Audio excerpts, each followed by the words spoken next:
শিক্ষকদের মর্যাদাহানির জন্য আমি শিক্ষকদেরকেই দায়ী করলাম। এটার জন্য হয়তো অনেক শিক্ষকরা আমার উপর অনেক ক্ষেপে যাবেন, অনেক বিরূপ মন্তব্য করবেন, কিন্তু আসলে যেটা বাস্তব সেটা তো আমাকে বলতেই হবে। তবে আসেন এখন শিক্ষকের পক্ষে কিছু কথা বলি।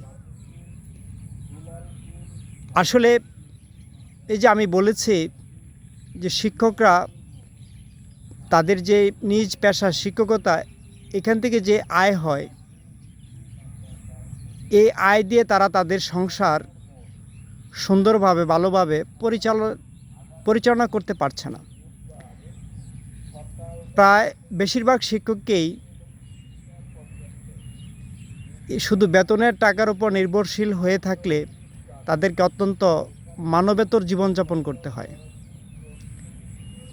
কিছু শিক্ষক ব্যতিক্রম রয়েছেন যারা বেতনের টাকার উপর নির্ভরশীল না, মানে বেতনের টাকা অনেকে উঠায়ও না, মানে বেতন ছাড়াও তাদের সংসার সুন্দরভাবে চলে যেতে পারে। এই সংখ্যাটা খুবই কম।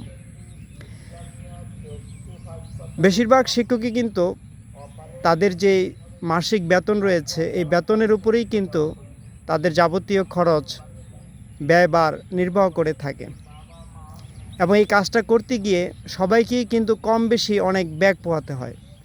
কারো অনেক বেশি কষ্ট হয়, কারো একটু কম কষ্ট হয়, যার জন্য শিক্ষক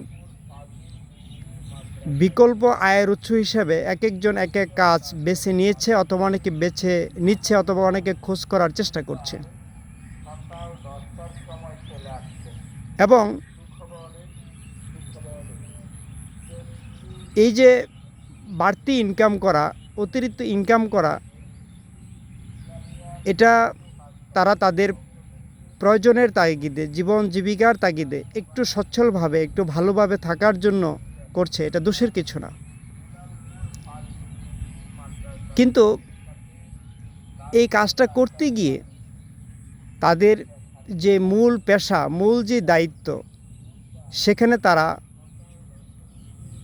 ইচ্ছায় হোক অনিচ্ছায় হোক শতভাগ মনোনিবেশ করতে পারছে না, করাটা তাদের পক্ষে সম্ভব হচ্ছে না। এটা হচ্ছে বাস্তব সত্য।